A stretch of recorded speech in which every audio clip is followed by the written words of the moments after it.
If you want to start investing this year and you don't know where to begin, then this is the video for you. Hi, and welcome to Get on Top with Dahlia. I'm Dahlia, obviously. You've probably clicked this video because you've thought to yourself, I want to start investing. I want to grow my money. Maybe you've thought you want to start investing, but you're not exactly sure where to start or what to do. Well, I got you. There is so much finance terminology out there that if you've never invested before, you probably might have gotten a little bit overwhelmed by all of the information, and you just need someone to explain it to you in a really simple, easy to understand and friendly way. Now, I know Google is free, but isn't it nicer to sit down with a friend and have them explain it to you? Well, you're in the right place. So make yourself a cup of tea, pull up a chair, and let's do this. Let's talk about how to start investing and why you should do it. In this video, I'm going to tell you what investing is and what you actually need in place before you start investing, the simplest way to start investing in the UK, and 3, if you're a beginner, what mistakes to avoid. Hi, if you're new here, I'm Dahlia. After my finance degree, I spent 7 years working in asset management and sales in London before quitting to start my own business. And I've been investing for over 20 years, so I do know a little bit about this subject. So here we are. Let's get you on top of your finances. Let's go. Right, class is in session. Let's take it back to basics. What actually is investing? Investing is just putting your money to work so it will increase in value over time instead of keeping it sitting in a savings account or regular bank account, which may feel like the safest option. But what actually happens is that your money loses value over time due to rising prices, aka inflation. So your same money sitting in a bank account will be worth less over time. Whereas on the other hand, investing is putting money into things that increase in value over time. Got all that? Right. Next up, we need to talk about why you should invest. We invest into things called assets, and there are a few main asset classes you would have heard of, such as stocks and ETFs, index funds, bonds, and gold, to name a few. There are many more, but I'm going to break down just a few of these in an easy way for you to understand, as these are some of the main ones, so that you can make your own decisions about what you want to invest in. Stocks. A stock is just a tiny piece of a company. Think of companies like Apple, Microsoft, Amazon that are listed on the stock exchange. One stock is just a teeny tiny piece of that company. So when you buy it, you're essentially a part owner of that company. So when the company grows over time, the value of your stock goes up. Next up, we have funds. A fund is just a lot of different assets bundled together. So by buying a part of a fund, you're actually buying small pieces of a lot of different assets at once. This can be more than one type of asset in a fund, such as a fund that has a mixture of stocks and bonds. A lot of funds will have just one type of asset class. Following on from that, we have index funds. An index fund is a fund that contains stocks in proportion to the index that it tracks. So you might have heard of the FTSE 100 or the Dow Jones. I always heard these words on the news when I was growing up, and I had no idea what they were talking about. Basically, these indexes are just ways of tracking a specific market. So, for example, the FTSE 100 tracks the UK's top 100 most valuable companies. So, by investing in an index fund of the FTSE 100, your investment will grow in line with the growth of all of these 100 companies. Got it? Next up, we have ETFs, exchange traded funds, that are index funds that you can buy in shares on the stock market. This allows for a lot more flexibility and liquidity than investing through sending your money to a fund manager, for example, to invest into a regular type of fund. If you're wondering what liquidity is, it just means how easy it is to buy and sell an asset. And ETFs are one of the easiest ways to invest in funds because they're instant and you can do it yourself. Up next in Investment 101 with Dahlia, we have bonds. Bonds are basically like lending your money to someone, usually a government or a big company, and they agree to pay you interest for it. So instead of you borrowing money from the bank, they're borrowing money from you. Essentially, then they say, thanks for the loan. They pay you a bit of interest along the way, and then they give you back your money at the end. Bonds are generally less volatile than stocks, and if you buy bonds of a developed country such as the US government bonds, for example, they are considered one of the safest asset classes. Lastly, for now, let's talk about gold. You may be thinking, why would I invest in gold, or how can I grow my money investing in gold? Gold isn't about growing your money like shares do. Gold doesn't pay you income or dividends. People buy gold because it tends to hold its value when everything else feels shaky. So when markets are stressed or inflation levels are high, gold is the place that people park their money for a bit of stability. Think of gold like that emergency chocolate bar in your cupboard. You're not living off it every day, but when things feel a little bit chaotic, you are glad that it's there. Right. Now that I hope you are a little bit more informed, these are the things that you need to do before you start investing. So right now, you know what some of the basic asset classes are. So let's get into what you need to do before you start investing. Before you invest a single pound, dollar, euro, whichever country you live in's currency, there are a few things that you really need in place. Number one is no high interest debt.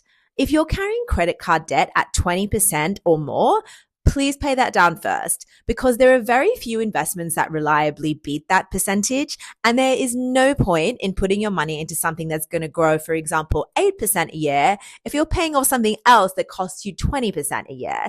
It's like trying to fill up your bathtub without the plug in it. The water's draining out faster than it comes in. And who wants to be sitting in an empty bathtub? If you're currently in debt and you want a strategy for paying that down, see my video on my complete debt repayment strategy. Some of my finest work, if I do say so myself. The second thing that it's really important to have in place before you start investing is an emergency fund. An emergency fund is basically 3 to 6 months of your basic living expenses saved into an easy access account. And the reason that you want to have this is that life happens. And when life does happen and you need emergency cash, the last thing that you want to have to do is have to sell up your investments. And the reason that you don't want to have to do that is because markets go up and down all the time. And in the particular moment that you need some emergency cash, the market might be down and you could be forced to sell at a loss. So it's better to keep 3 to 6 months of living expenses in a savings account and build this up before you start investing. You may be thinking to yourself, look, I just want to start investing. And if I have to pay off my debts and make this emergency fund before I do that, I am never going to get started. But the reality is, until you get your finances really in order and you have this emergency fund, which is going to give you so much security and peace of mind, there is really no point starting investing, because it could lead you to make decisions on your investments based on emotions or your current situation, rather than feeling like you have the security blanket of knowing that you have some money in the bank and the money you're putting into investments is extra.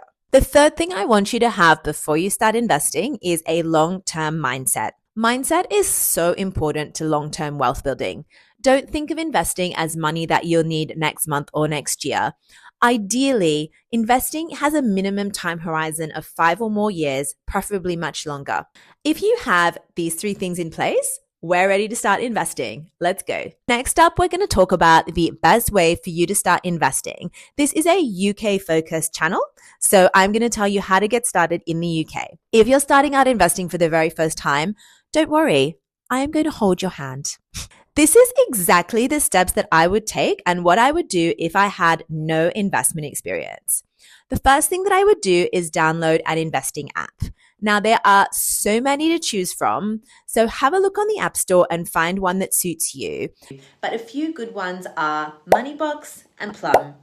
I'm going to put a link to these in the description box, so if you are dying to start investing after watching my video, please click in the description box below. Now, once you've downloaded the app of your choice, I want you to open up a stocks and shares ISA.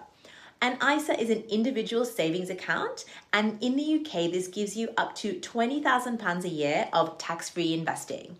The reason that you want to start with this before going to a regular stocks and shares account is that all the growth on your investments are going to be tax-free forever. So always try and max out your ISA allowance before moving on to other types of accounts. If you're really new to this and maybe investing feels a little bit scary because you could lose money, start off with just £20. This may seem like a tiny amount of money, but you have to remember that wealth is not built overnight. It's built over a long time with small, consistent habits. For example, if you had put just £20 a week into an S&P 500 index fund over the last 10 years, today you'd have roughly £20,000 from which you had only contributed 10,000. So start small and start with what you can afford. What I will say here though is that what you can actually afford may be more than you think in most cases. If you had told me 10 years ago to put aside £200 a month into an ISA, I would have said, yeah, right, I'm not going to have enough money, I'd rather spend that on something else. But if you use an app, like I've mentioned, where you can automate your investing, it takes a small amount of money out of your account every week. Over time, you're going to have built up a substantial investment portfolio for money that you would have just spent anyway on shopping, clothes, nights out, Ubers. And it is so satisfying from firsthand experience, I can tell you, to see your money growing over time from these tiny amounts that you're putting in every week. Personally, in my ISA, I've made over 33% returns over the past 5 years, and I've not even had to think about putting the money away. It just does it for me automatically.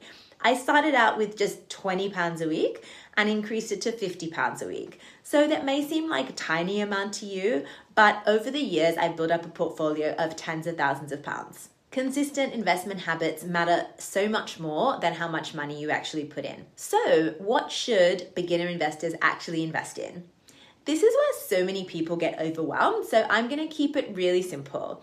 As a beginner, you do not need individual stocks, cryptos, or complicated investment strategies. What you do want to have is diversification, which just means investing in lots of different types of assets so you don't have all your eggs in one basket.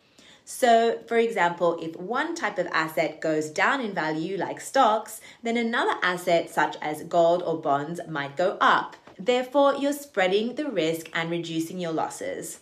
That's why index funds or ETFs are so powerful, because they automatically spread your money across hundreds or even thousands of companies, reducing the risk, and they need so little effort. For example, a global index fund that invests in companies all over the world means that you're not betting on the success or growth of just one company. You're betting on global growth over time, and this is how most long-term investors build their wealth. So a question a lot of people ask is, how much should they invest? The honest answer is whatever you can do consistently. I want you to start really small and with what you can afford. So just £50 a month is fine. £100 a month is great. £1,000 a month if you can afford it. But what you want to do is make investing into a habit that builds wealth with compounding in the long term. Trying to start off saying that you're going to invest £1,000 every month when you really can't afford it is like making New Year's resolutions where you say you're going to go to the gym every single day for this year, and then by the 10th of January, you have stopped going.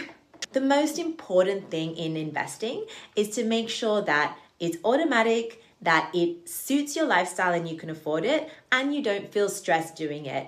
If you set huge investment goals straight away, that might not be realistic for you to be putting away so much money every month that you never were before. So there's a high chance that you're not going to follow through with that. So the best thing to do is start small. And as your income grows, you can increase it small amounts at a time. I started my own ISA with putting away just £20 every week and gradually increasing that amount over time to be direct debited out of my account every week. And honestly, I don't even miss that money. That is money I would have spent anyway on dinners out, clothes, shopping, or random stuff.